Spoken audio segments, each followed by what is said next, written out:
ఆంధ్రప్రదేశ్లో స్థానిక సంస్థల ఎన్నికలకు ప్రధాన రాజకీయ పార్టీలు సిద్ధమవుతున్నాయి.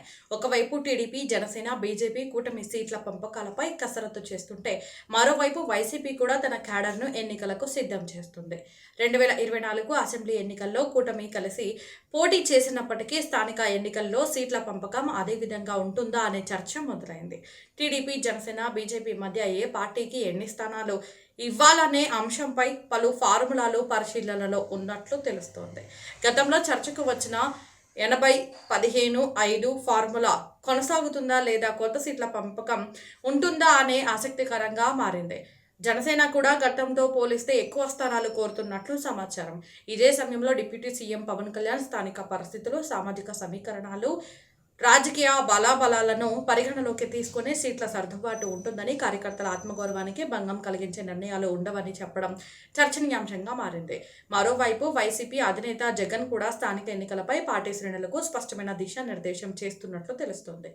ప్రతి పంచాయతీ, ప్రతి వార్డుల్లో పార్టీ అభ్యర్థులు పోటీ చేయాలని, ఏకగ్రీవాలకు అవకాశం ఇవ్వకుండా చివరి వరకు పోరాడాలని క్యాడర్కు సూచిస్తున్నట్లు సమాచారం. 2021లో వైసీపీ అధికారంలో ఉన్న సమయంలో భారీగా ఏకగ్రీవాలు జరిగిన నేపథ్యంలో ఇప్పుడు పరిస్థితులు మారినందున పోటీ ద్వారా క్యాడర్ను యాక్టివ్గా ఉంచడమే లక్ష్యంగా వైసీపీ వ్యూహం కనిపిస్తోంది. 2024 ఎన్నికల్లో వైసీపీ 11 అసెంబ్లీ స్థానాలకు పరిమితమైన నేపథ్యంలో గ్రామ స్థాయిలో పార్టీ ఉనికిని బలోపేతం చేసుకోవడానికి స్థానిక ఎన్నికలను కీలక అవకాశంగా చూస్తున్నట్లు తెలుస్తోంది.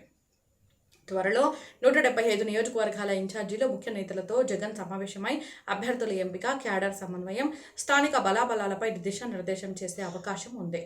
మొత్తంగా చూస్తే ఏపీలో పంచాయతీలు, మున్సిపాలిటీలు, కార్పొరేషన్ల ఎన్నికల నేపథ్యంలో కూటమిలో సీట్ల లెక్కలు, వైసీపీ వ్యూహాలు ఇప్పుడు రాష్ట్ర రాజకీయాల్లో హాట్ టాపిక్గా మారాయి.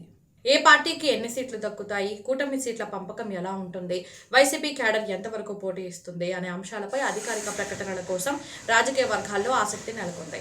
ఈ తాజా రాజకీయ అప్డేట్ మీకు ఉపయోగకరంగా అనిపిస్తే వీడియోను లైక్ చేయండి, మీ అభిప్రాయాన్ని కామెంట్ చేయండి. ఇలాంటి ఆంధ్రప్రదేశ్ రాజకీయాలు, స్థానిక ఎన్నికలు మరియు తాజా వార్తల కోసం మన డిఆర్ ఫోకస్ ఛానల్ని సబ్స్క్రైబ్ చేయడం మర్చిపోవద్దు. ధన్యవాదాలు.